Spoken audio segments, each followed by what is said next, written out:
ওই আসল অভাব বলতে যা বোঝায়, অর্থাৎ জীবন বাঁচে না এই অভাব, এরকমের অভাবে কেউ কিস্তি উড়ায় না, কেউ সুদ দেয় না, কেউ সুদ দেয় না, সবাই বিলাসিতার জন্য।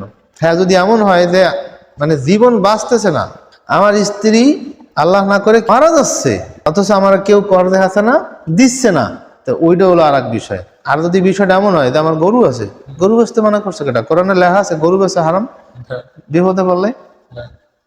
জমি আছে, জমি বেচ, তারপরে ওর একটা ডিপি আছে, সেটা ভাঙ, ও হে না হাত দিবে না। মানুষ খুব শিয়ানা মাল, ঠেকছে কি ঠেক, যে 3 তলার ছাদ দিতে পারতাছি না, 3 তলার ছাদ দিতে পারতেছে না, ঠেকছে, এই লিগে হলো 20 লাখ টাকা উঠেছে, হলো ঠেকছে, মানে হলো ঠাড়া ফাড়া ঠেয়া ঠেকছে। ঠেকছে যেমন আল্লাহ ছাড়াই ও দিবে তোরে, জান্নাতের মোসরতন ছাড়াই তোরে জাহান্নামের রকুলে পাঠাই দিবে। এইগুলো কোনো ঠেক না। সুদের প্রতিষ্ঠানে চাকরি করা হারাম। অনেকে গর্ব করে আমার জামাই জনতা ব্যাংকের জিএম, পিএম, ওটা জাহান্নামের পিএম, ছাগল, ওটা নিয়ে এবার গর্ব করে।